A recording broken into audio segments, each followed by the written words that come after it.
चुनावी माहौल में पहली बात तो ये है, पिछला चुनाव 2013 में हुआ था। 18 से 2018 और 19 से लगातार NFIR और NCRES चुनाव की घोषणा की मांग कर रहा था। बोर्ड ने ध्यान नहीं दिया।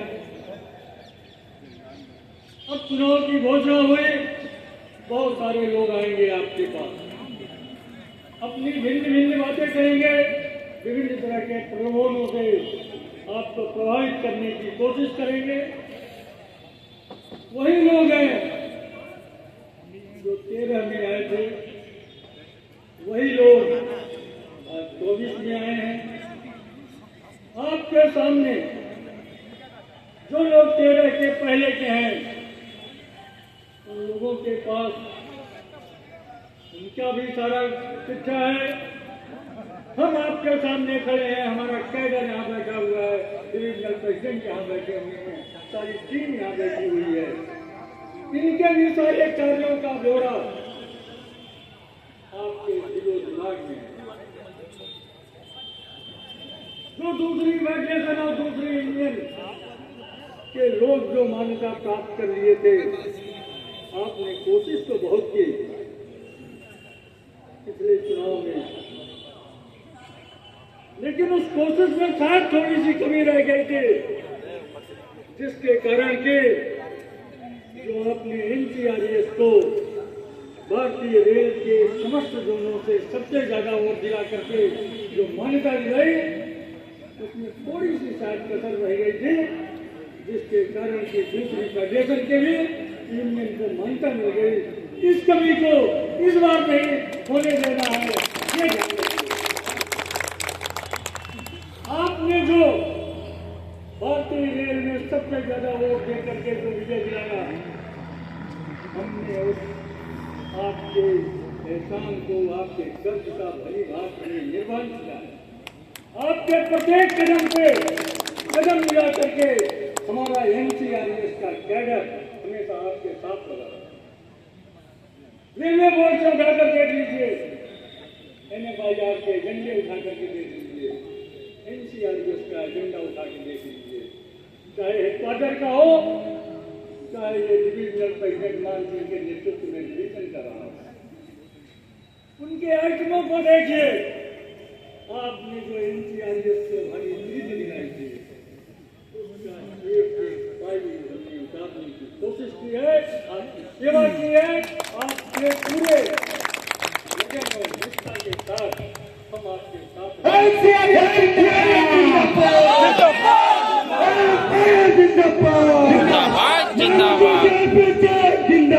जिंदाबाद जिंदाबाद। कानपुर आंदोलनों का शहर है, श्रमिकों का नगर है, समस्याएं श्रमिकों की बहुत है। अभी हमारे ही लोग आपको मन से बता रहे थे, आप लोग जानते भी हो, आपने पल पल पर प्रत्येक मूवमेंट में NCRES के लोगों को देखा है। इसके प्रत्येक संघर्ष में आपने हौसला अफजाई की है, आपने कंधे से कंधे मिला के सहयोग किया है। लोग भी दिन रात आपके साथ लगे थे, चाहे आपकी वर्किंग कंडीशन की समस्या हो, चाहे आपके वेतन के रिवीजन का मामला हो, चाहे आपके नाइट ड्यूटी अनाउंस का मामला हो, चाहे आपके कार्य के घंटों की मामला हो।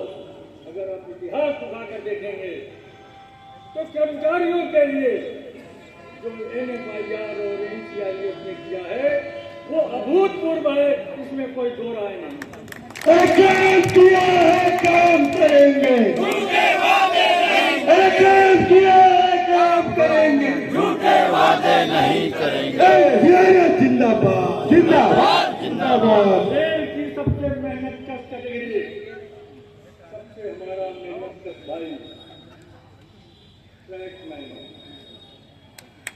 सुरक्षित यात्रा चाहता है यात्रियों को, लाखों करोड़ों यात्रियों को देश की रखवाली करके सुरक्षित एक जगह से दूसरी जगह पहुंचाने का काम करता है। उसके दुख दर्द को अगर किसी ने समझा तो जिंदाबाद जिंदाबाद जिंदाबाद जिंदाबाद जिंदाबाद जिंदाबाद। बताने में और कहने में कोई संकोच नहीं है।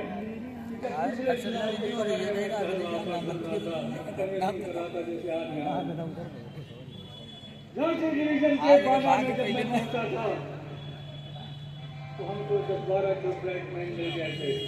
उन्होंने कहा इस बात को, कहा कि अगर आपने जो उन्होंने बताया हमसे कि हमारे इस मुद्दे को आप करेंगे सुनेंगे, हमने कहा पूरी कहानी सुनाई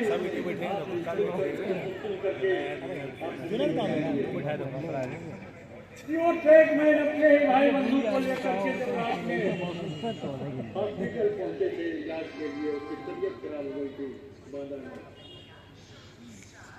तो डॉक्टर ने इलाज से केवल इसलिए मना कर दिया इलाज करने से कि उसके पास ठीक नहीं होने।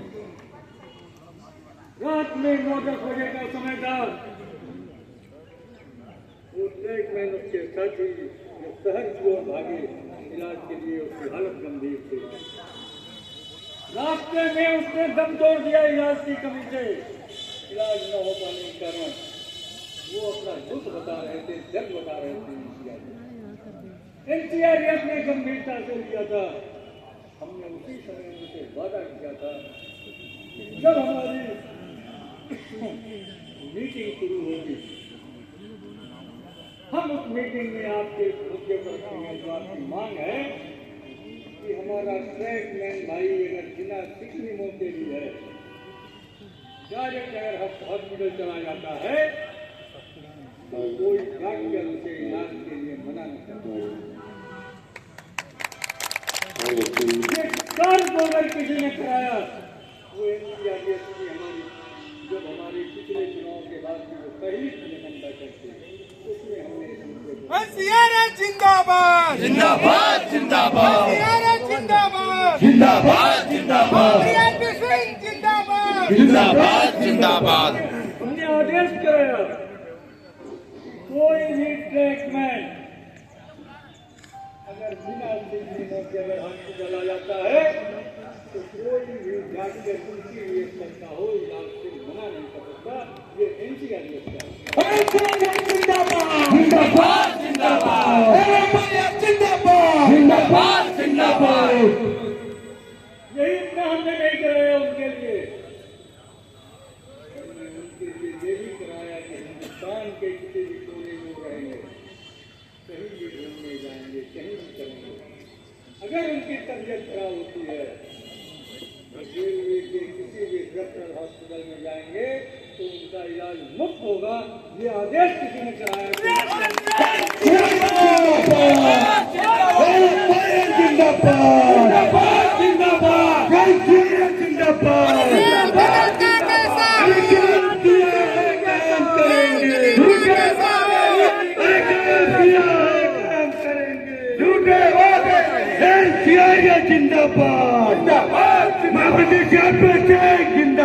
जिंदाबाद जिंदाबाद। ये शुरुआत जो हमने की ऐसा नहीं था कि वो सुविधा केवल एनसीआरएफ में खाली ट्रेडमैन भाई के लिए सीमित होता है।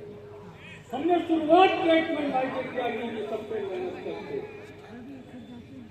कोई महत्व नहीं उनका देता था, इसलिए हमने शुरुआत की कि लोग समझे उन ट्रेडमैन भाइयों को, वो समझे जो सुरक्षित यात्रा कराता है।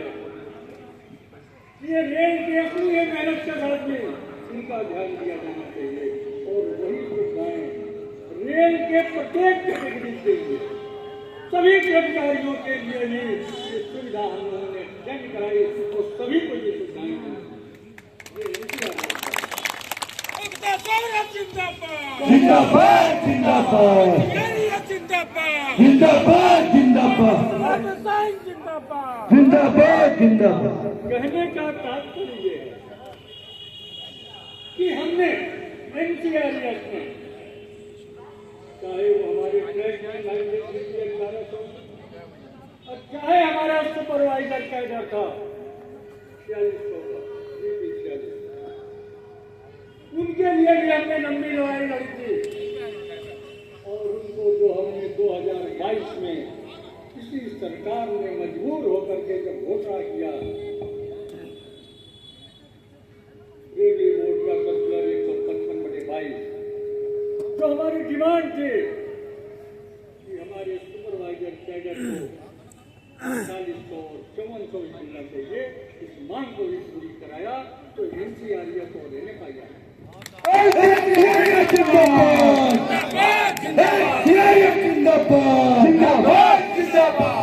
ऐसा नहीं था कि हमने नीचे का ट्रैकमैन को देखा तो खाली ऊपर सुपरवाइजर, हमने किसी भी टेक्नीशियन को नहीं छोड़ा, चाहे हमारा टेक्नीशियन भाई ही क्यों हो। आप उठा के देख लो, 5वें वेतन आयोग की बात ले लो, 7वें वेतन आयोग की बात, आप याद कीजिए उस बात को।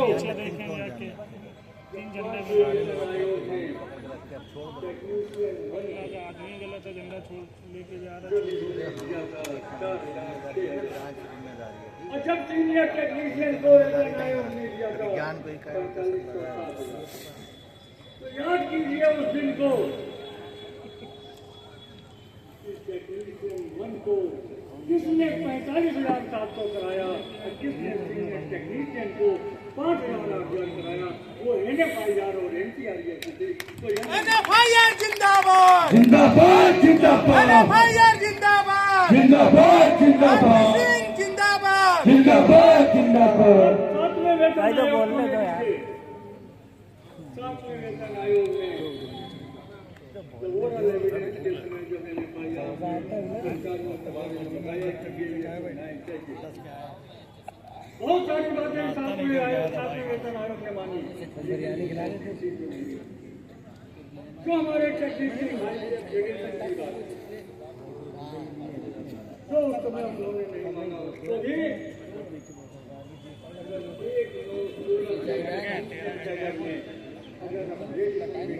देश को बढ़वाया तो NFIR और NCRF को अरे जिंदाबाद, अरे कन्या कैसा, कन्या कैसा,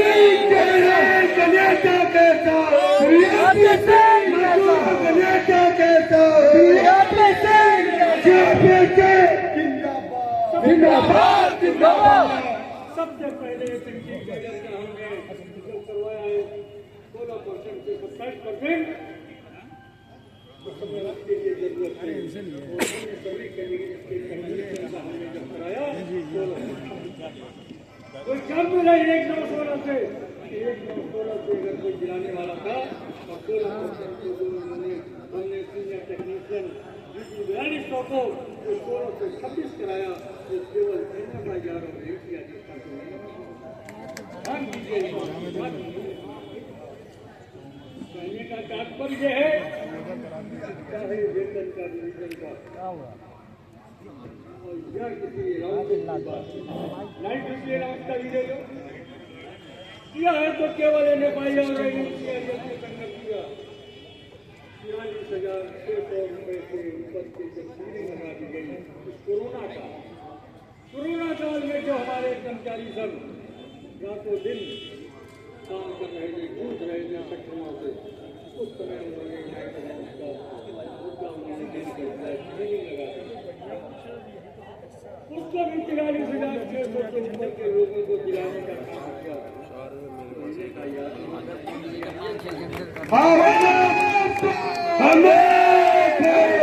जिंदाबाद जिंदाबाद जिंदाबाद जिंदाबाद जिंदाबाद जिंदाबाद जिंदाबाद जिंदाबाद जिंदाबाद जिंदाबाद जिंदाबाद जिंदाबाद।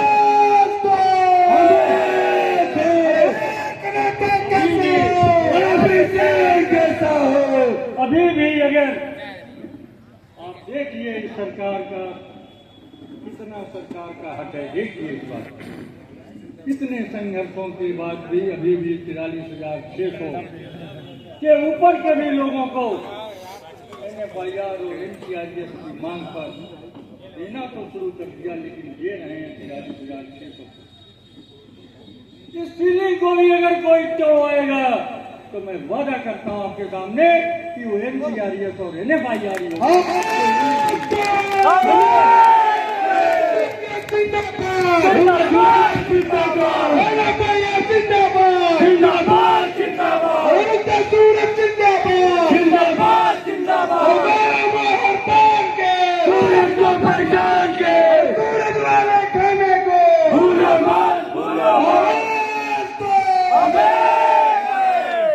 कहने का मतलब यह है, आप चाहे जहां से कहानी शुरू कीजिए, जब से शुरू कीजिए, कुछ ऐसे एग्जाम्पल है जिस पर कोई कह नहीं सकता। जैसे जांच कमेटी के गठन का हो, चाहे जस्टिस मियां भाई ट्रिब्यूनल का हो, हाँ क्या कर रहे हैं? ये भी आपका आपसे वादा है। चले हम बात का छोड़ा दें लोग को। जो आज का ज्वलंत मुद्दा है, जिस पर कुछ लोग अपनी नजरें गिरा रहे हैं, OPS के मुद्दे से मुंह मोड़ रहे हैं, वो भी कोई दिलाएगा तो NCRES और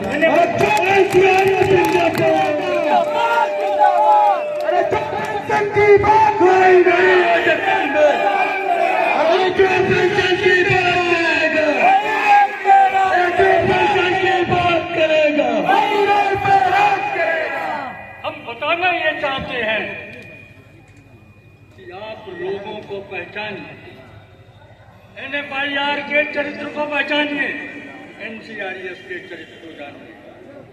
आज लोग नए नए खड़े हो गए हैं। आपने सुना होगा गांव की कहावत कि बरसात में कौन पैदा हो जाता है? मेंढक। ध्यान दीजिए इस बात का।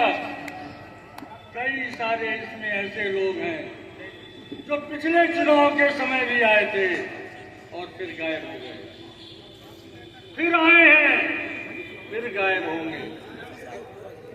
अगर देश के आम चुनाव की बात सोचिए तो राजनीतिक पार्टियां क्या कहती हैं वो भी जानिए कि बहुत सारे दल किन्हीं कारणों से किन्हीं को जिनको खड़ा कर देते हैं कैंडिडेट बना करके, उन्हें क्या कहते हैं, उन्हें वोट कटवा कहते हैं। ध्यान कीजिए इस बात को, ऐसे लोगों को पहचानिए। ये आपका नुकसान करने आए हैं, ये आपका नुकसान करने के लिए आए हैं। आपको ऐसे लोगों से सावधान रहना, आपको ये देखना है। बहुत सारे लोग हैं, पिछले चुनाव में भी थे, इस बार पिछले चुनाव का भी याद कीजिए। जो आजकल मुट्ठी में बाली लिए हुए हैं, कोई गुलाब का फूल लिए हुए है, कोई सेब लिए हुए है, विभिन्न तरह के लोग हैं। बहुत तरह की बातें करेंगे, मुद्दे उनके पास कुछ नहीं है आपके लिए। न ट्रेडमैन कैटेगरी से शुरू कीजिए, अपेक्स लेवल तक जाइए, कोई मुद्दा नहीं है उनके पास। उनके पास आलतू फालतू बातें हैं। वो नई नई कहानियां गढ़ेंगे, नए नए ढंग से करेंगे। वो नए तरह के बहुमुखिया लोग हैं, वो सावधान रहने की चक्कर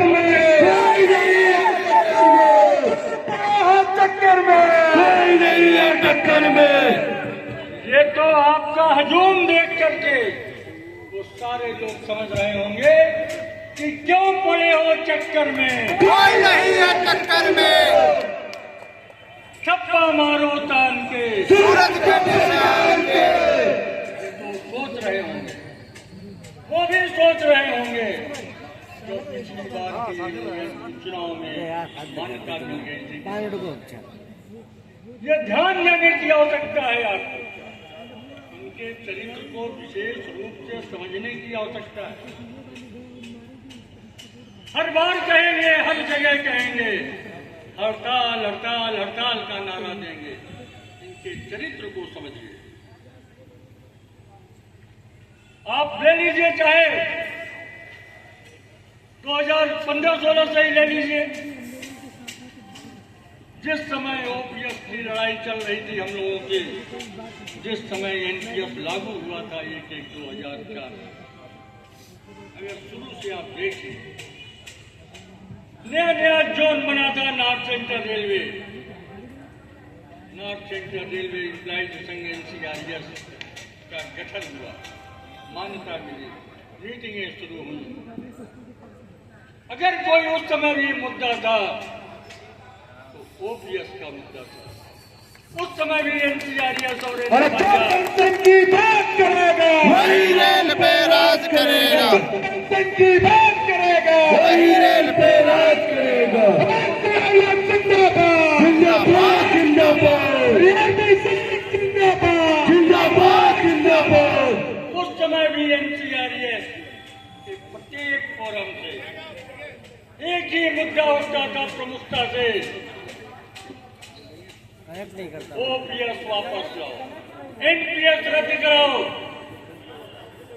बड़ी बातें करते थे, यही लाल झंडे वाले लोग नहीं होता वो जो कहते थे कि हम, वो भी चिल्लाने लगे, देखने लगे NFIR के NCRS के द्वारा मुद्दा उठाने पर, और वो भी कहने लगे OPS लाएंगे, NPS रद्द कराएंगे।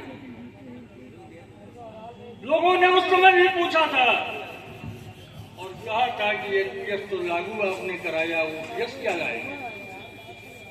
आप भी पूछिए, उनसे सवाल कीजिए। जो बड़ी बड़ी मीटिंगें करना चाहते थे, कर नहीं पा रहे हैं, कर्मचारी नहीं मिल रहे हैं, उनको समर्थक नहीं मिल रहे हैं, उनकी मीटिंगों में भाग लेने नहीं आ रहे हैं। वो जान गए हैं, इन 20 सालों में 2004 से ये मुद्दा चल रहा है, वो 20 सालों में जान गए ये कहते क्या है और करते क्या है। वो जान गए हैं इनके कथनी और करनी में क्या सत्य है, क्या झूठ है। वो जान गए सब, तो अब उनकी मीटिंगों में भीड़ नहीं होती। आपका हुजूम देख करके पूरे, चाहे आप कानपुर महानगर से हो, इलाहाबाद डिवीजन या कहीं चले जाओ, आगरा डिवीजन चले जाओ, झांसी डिवीजन चले जाओ, कहीं भी चले जाओ, जो NCRS की मीटिंगों में जो भीड़ हो रही है, जो कर्मचारियों का समर्थन है, वो कहीं नहीं। हुआ क्या इससे?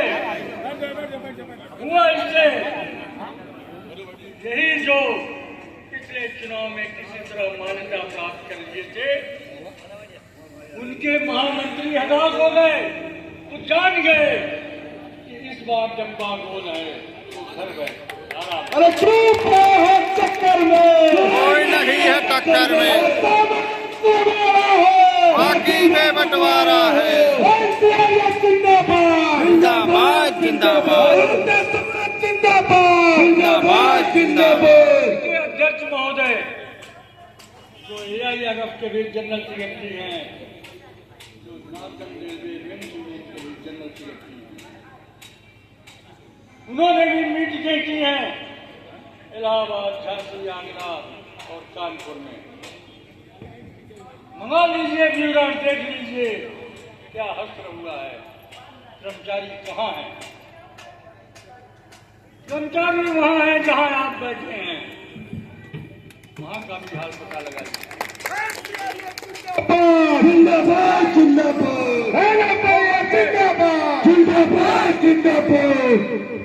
लोगों को सोचना पड़ रहा है कैसे हम NCRS में, कैसे NCRS के लोगों को, कैसे NFIR के लोगों पर कट और पेस्ट करने के सहारे उनकी कही हुई बातों को किस तरह से घुमा घुमा करके हम कर्मचारियों के बीच कहें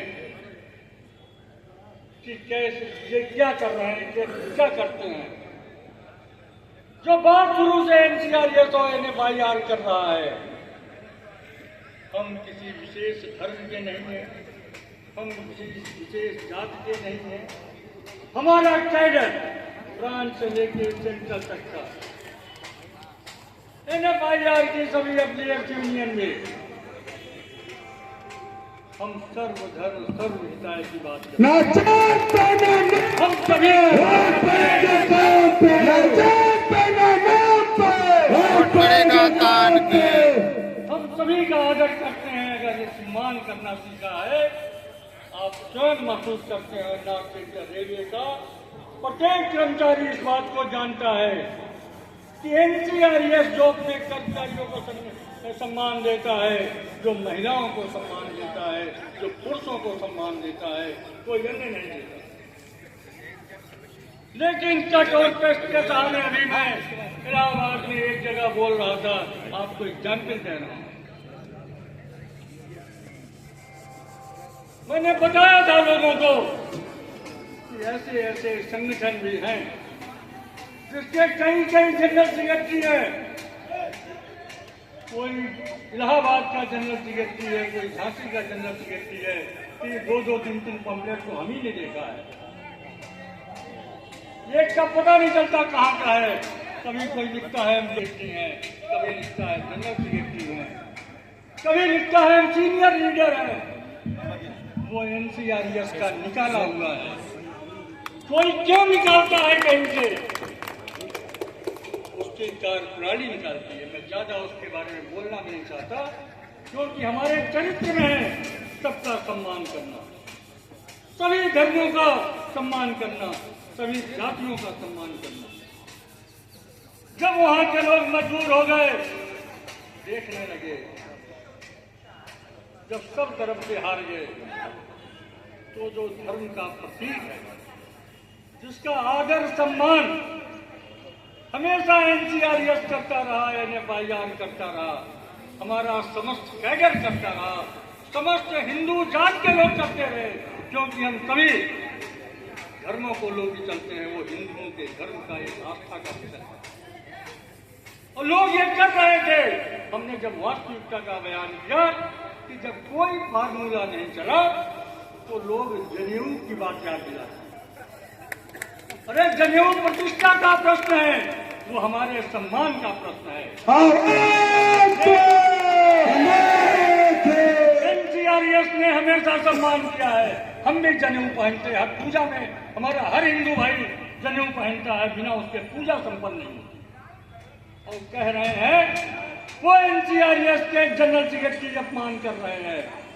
धिक्कार है ऐसे लोगों पर जो बात को कैसे तोड़ मरोड़ करते। मैंने आज इसीलिए लगा रखा है, सारी बातें इसमें बन रही हैं, टेप हो रही हैं। बोलो इसमें क्या है? हमारे लिए तो पूज्य है, हमारे लिए जो पूज्य है, हमारे लिए जो आदरणीय है, हम उसको वोट के लिए इस्तेमाल नहीं करेंगे।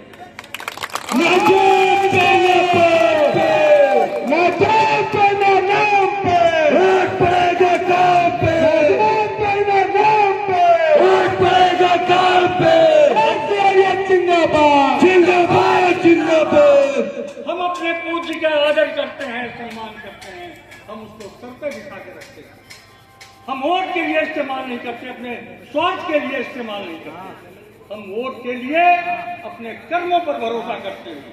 हमने कर्म किया है और लगातार करते रहेंगे, ये आपको हम भरोसा दिया। काम किया है, काम करेंगे, झूठे वादे नहीं करेंगे। काम किया है, काम करेंगे, झूठे वादे नहीं करेंगे। इन झूठे लोगों से होशियार रहने की जरूरत है। उसी का एक साथी और है, वो भी NCRES से निकाला हुआ है अभी 1-2 महीने पहले। वो अब क्या कर रहा है? बौखला करके उसी मुट्ठी और बाजू का है, उसी को लोग ये भी सहयोग दे रहे हैं जो दूसरी एक मान्यता प्राप्त है, लाल झंडे वाले। उनको भी कोई सहारा नहीं मिल रहा। लाल झंडे को भी क्या बोले क्या न करे, वो भी उन्हीं के सहारे अब दुष्प्रचार में लगे। अरे तुम वास्तविकता पर आओ, अपनी आइटम बताओ, तुमने कर्मचारियों के लिए क्या किया है ये बताओ, तुम्हारी कार्य सूची क्या है ये बताओ, क्या किया है और क्या करोगे। वो जो भी निकाला गया था एक, वो हमारे पदाधिकारियों को कह रहा है कि तुम छोड़ दो NCRES को, नहीं तो तुम्हें हम देख लेंगे। अरे तुम क्या देखोगे? 4-5 तारीख को हमारा कर्मचारी देखेगा। हमारा नेता कैसा हो, कैसा हो, जिंदाबाद जिंदाबाद जिंदाबाद।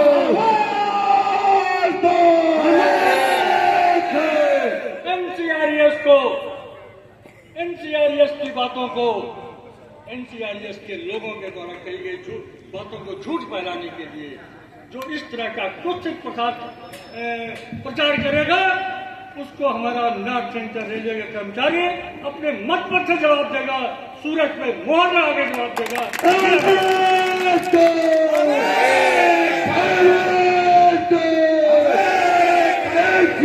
जिंदाबाद जिंदाबाद जिंदाबाद जिंदाबाद जिंदाबाद जिंदाबाद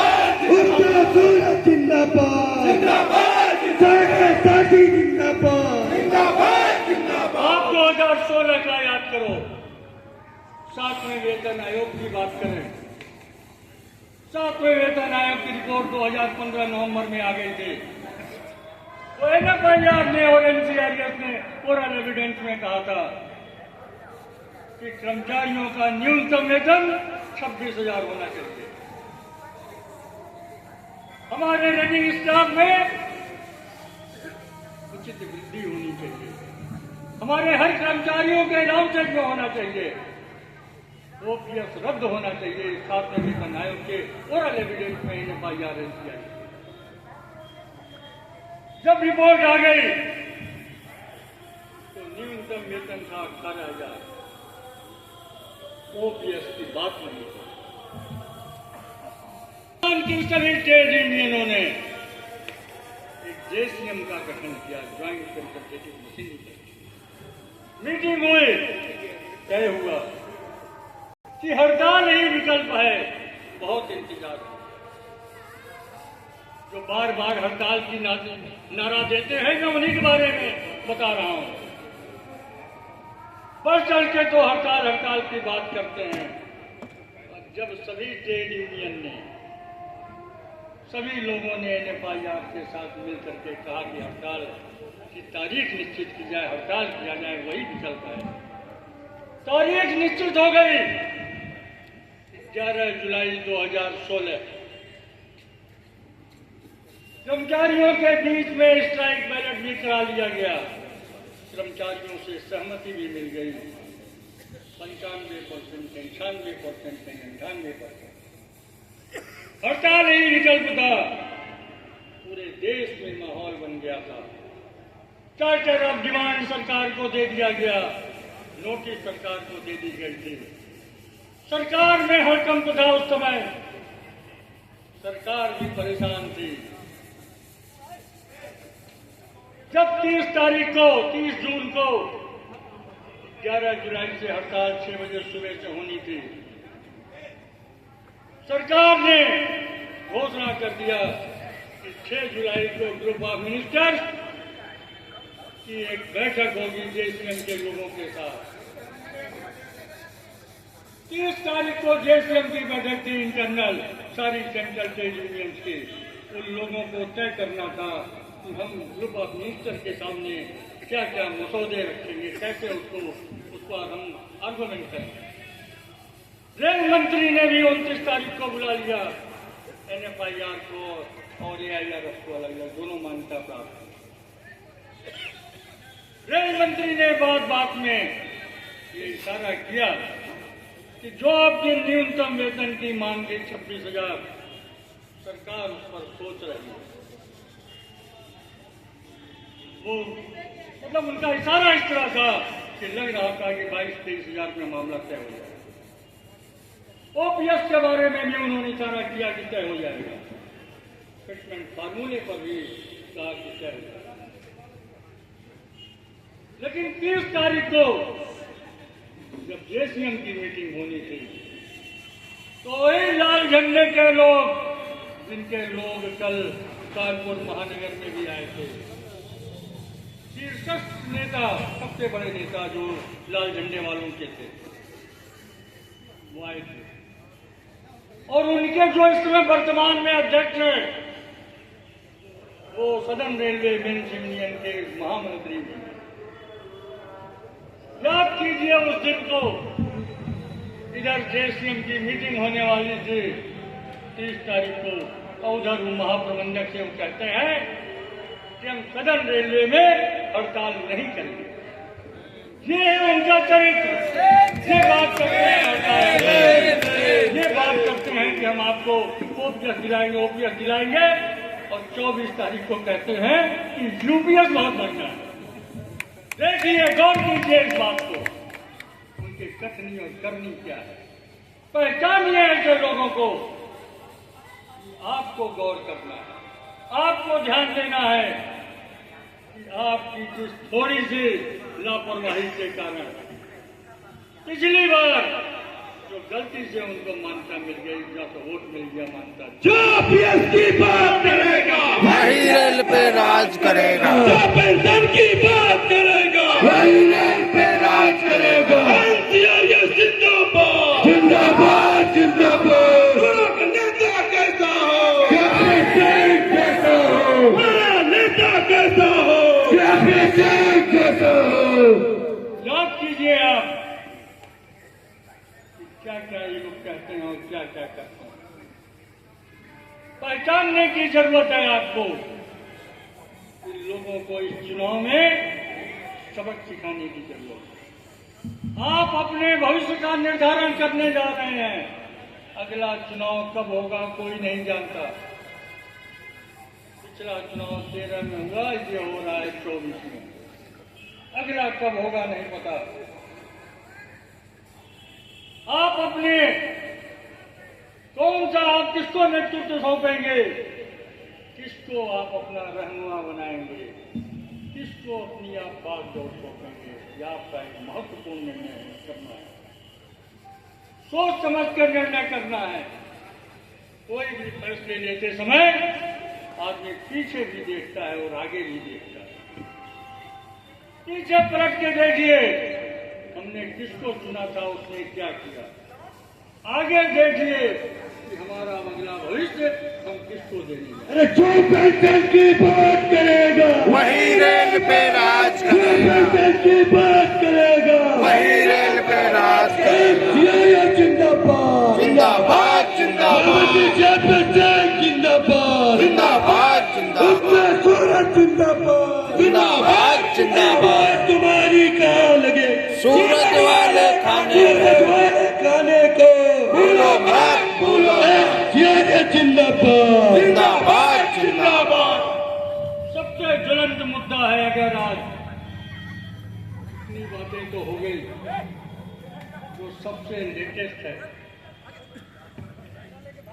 जो आपके मन में घूम रहा है, जो सारा कर्मचारी उस पर सोच रहा है, वो 24 अगस्त 2024 याद कीजिए,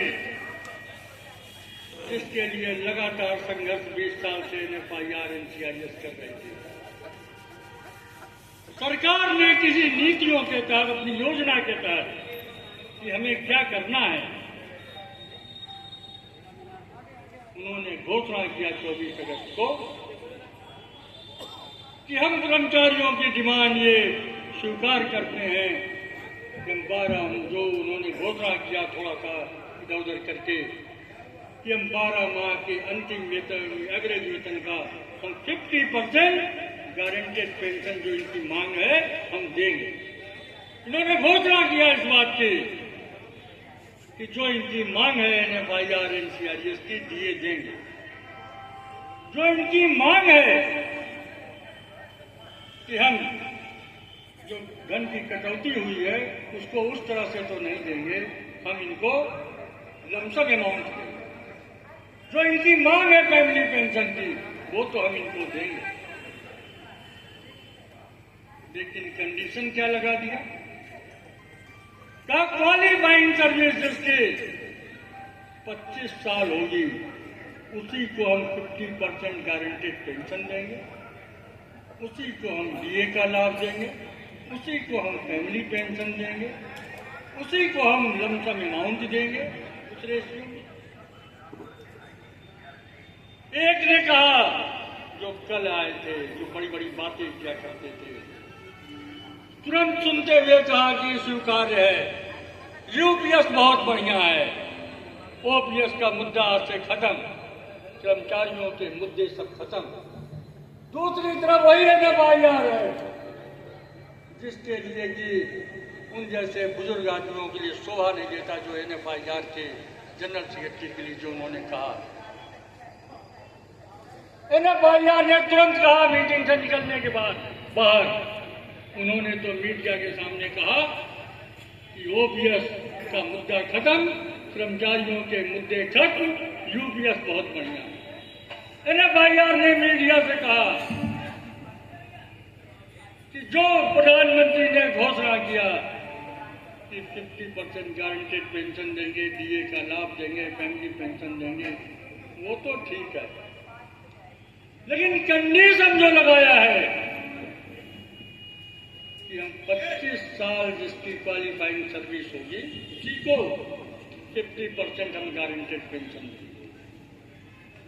NFIR ने तुरंत विरोध किया, हमें स्वीकार्य नहीं है, हमें तो वही स्वीकार्य है जो OPS में था, 20 साल की क्वालिफाइंग सर्विस, वो जिनको मिलेगा वो। NFIR जिंदाबाद जिंदाबाद जिंदाबाद। OPS की बात करेगा, वही राज पे राज करेगा। NCRS जिंदाबाद जिंदाबाद जिंदाबाद।